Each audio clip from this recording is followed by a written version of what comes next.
بسم الله الرحمن الرحيم ياسين والقرآن الحكيم إنك لمن المرسلين على صراط مستقيم.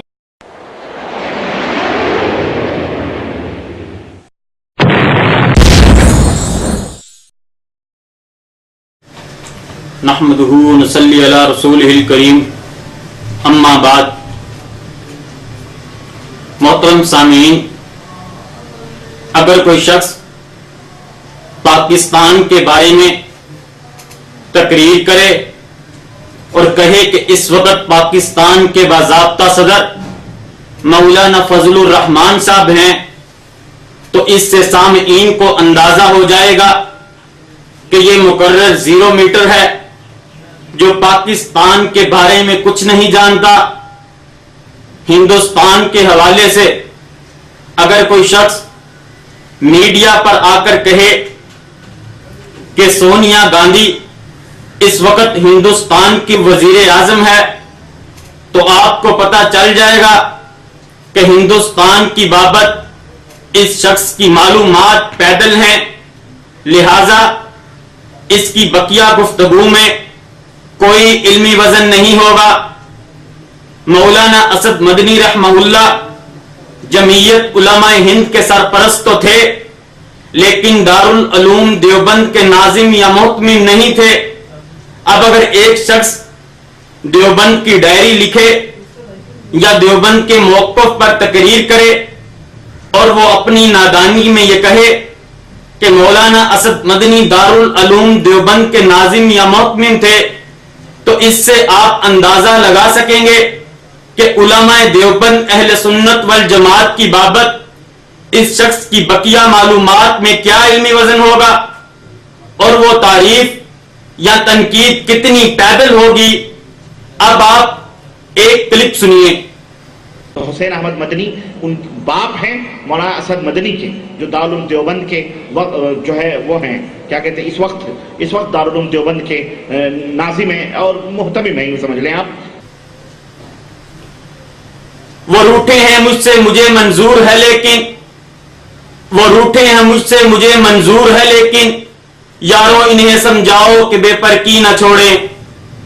گرامی قدر، علمی مسائل کو سمجھنے میں اختلاف رائے کی گنجائش موجود ہے، لیکن جو شخص دارالعلوم دیوبند کی معاصر صورتحال کی الف با سے بھی واقف نہیں اور اسے 2+2=4 جیسے واضح معاملات کا ہی پتہ نہیں، تو پھر ایسے جاہل نادان شخص جب علماء دیوبند اہل سنت والجماعت کے موقف پر تنقید کرے گا تو اس میں کیا علمی وزن ہوگا. مولانا اسد مدنی رحمہ اللہ دارالعلوم دیوبند کے ناظم یا محتمم نہیں تھے. اب جو معراج انڈین اسٹیج پر کھڑے ہو کر آن دی ریکارڈ ویڈیو کے سامنے مجمع عام کے اندر اتنا بڑا جھوٹ بولے کہ مولانا اسد مدنی دارالعلوم دیوبند کے ناظم یا محتمم تھے، تو کیا آپ ایسے جھوٹے شخص کی باتوں پر اعتماد کریں گے؟ معراج تو تسبیح میں زنار کا ڈورا نہ ڈال، معراج تو تقریر میں تلبیس کا ڈورا نہ ڈال. یا بزرگوں کا برم رکھ، یا رکھ اپنا ہی برم، یا رکھ بزرگوں کا برم، یا رکھ اپنا ہی برم. گرامی قدر سامعین، یہ معراج ربانی ہندوستانی ہے اور وہ ہندوستان کے اتنے بڑے عالم دین مولانا اسد مدنی رحمہ اللہ اور ہندوستان کے مرکزی تعلیمی ادارے دارالعلوم دیوبند کی بابت اتنا بڑا جھوٹ ہندوستان کی سرزمین پر کھڑے ہو کر بول رہا ہے. اسی سے آپ اندازہ لگا لیں کہ ان لامذہب مولویوں کی تحقیق و ریسرچ کا معیار کیا ہے اور اس مجمع میں پڑھے لکھے اور ان پڑھ جو بھی موجود ہیں وہ تحقیق کے نام پر اس جاہل کی اندھی تقلید کر رہے ہیں، اور آج تک کسی نے تحقیق کر کے یہ انکشاف نہیں کیا کہ معراج بھارتی تم نے یہ غلط بیانی کی ہے۔ بقول شاعر، حسرت رہی یہاں تو کوئی دیدور ملے، حسرت رہی یہاں تو کوئی دیدور ملے، لیکن تیری گلی میں سبھی کم نظر ملے۔ محترم سامعین، یہاں آپ کو ایک اور کلپ سنوانا دلچسپی سے خالی نہ ہوگا، جس میں یہ معراج انڈین اپنے سامعین کو یہ تاثر دے رہا ہے کہ مجھے دیوبند میں اتنی گہری معلومات ہے جیسے نانی کو ننیال کے بارے میں ہوتی ہے۔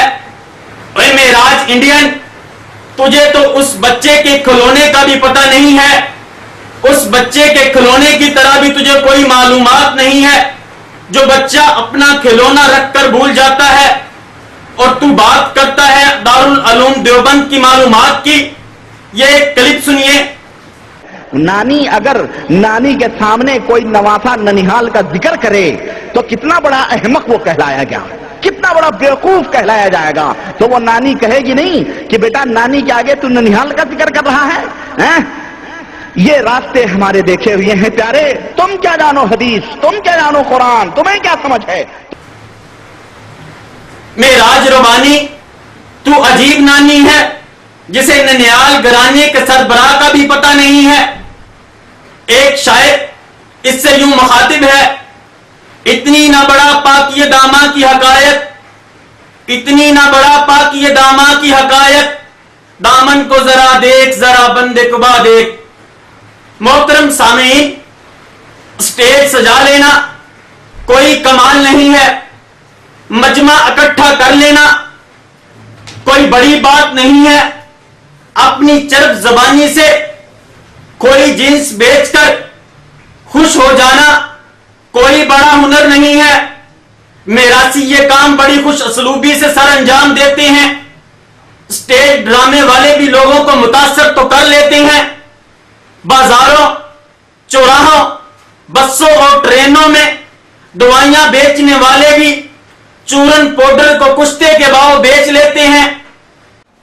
بہت میں نے سنی ہے آپ کی تقریر مولانا، بہت میں نے سنی ہے آپ کی تقریر مولانا، یہ لگتی ہے میرے سینے میں بند کر تیر مولانا۔ بہت میں نے سنی ہے آپ کی تقریر مولانا، یہ لگتی ہے میرے سینے میں بند کر تیر مولانا۔ نہیں میں بول سکتا جھوٹ اس درجہ ڈٹھائی سے، نہیں میں بول سکتا جھوٹ اس درجہ ڈٹھائی سے، یہی ہے جرم میرا اور یہی تقصیر مولانا، یہی ہے جرم میرا اور یہی تقصیر مولانا۔ لیکن اصل تو ہم نے یہ دیکھنا ہے کہ یہ معراج انڈین نہیں، مداری انڈین، یاسر جابری نہیں، کینسر جابری، طالب الرحمان زیدی نہیں، طالب زدی، توصیف الرحمان زیدی نہیں، یزیدی اور منیر قمر وغیرہ سچ کے نام پر جھوٹ کے سوداگر تو نہیں ہے، کہیں یہ علم کے نام پر جہالت کے سپلائزر تو نہیں ہے، کیا تحقیق و ریسرچ کے نام پر یہ لوگ اپنی اندھی تقلید تو نہیں کرا رہے؟ کیا یہ لوگ اتحاد کے نام پر امت میں تفریق کے بیج تو نہیں بو رہے؟ کیا یہ لوگ سلفیت کے نام پر لوگوں کو سلف سے متنفر کر کے 15ویں صدی کے ملا اور مولوی سے تو وابستہ نہیں کر رہے؟ سامعین، ہم نے یہ دیکھنا ہے۔ کسی شاعر نے کیا خوب کہا ہے، آیا سب پہ احوال معراج کا ہے، آیا سب پہ احوال معراج کا ہے کہ تیلس میں جو کچھ تھا سب جل چکا ہے کہ تیلس میں جو کچھ تھا سب جل چکا ہے. حقیقت چھپی نہیں رہنی چاہیے، ہماری ہو یا کسی کی بھی ہو. اگر ہم گندے ہیں تو ہماری حقیقت اوپن ہونی چاہیے، تاکہ ہمارا تقدس جو لوگوں کی نظروں میں بیٹھا ہوا ہے اللہ کے لیے، کہیں ہمارے تقدس کی وجہ سے کہیں ہماری غلط باتیں بھی نہ لوگوں نے حق تسلیم کر لی. اس لیے لوگوں کو حق اور باطل، پانی کا پانی دودھ کا دودھ، یہ میری عادت ہے الگ کرنے کی. کسی کو برا لگے لگتا رہے، اور کسی کو اچھا لگے، جسے اچھا لگتا ہے، جسے برا لگتا ہے برا لگے. لیکن جو حقائق ہیں، جو ضرور وہ ہیں، وہ امت کے سامنے آنے چاہیے اور کھل کر کے آنے چاہیے. اللہ کی قسم ہم کوئی بات غلط کہتے ہیں، ہم کوئی دعوت غلط دیتے ہیں، اللہ کی قسم آپ ہماری اصلاح کرو، گریبان پکڑ کر کے کہو کہ تم نے یہ بات غلط کہی، قرآن کے خلاف، حدیث کے خلاف. اللہ کی قسم بتلا رہے ہیں، صبح کا سورج بعد میں نکلے گا، توبہ ہم پہلے کرنے کے لیے تیار ہیں. ہمیں بتاؤ تو صحیح، ہمیں بتاؤ تو صحیح.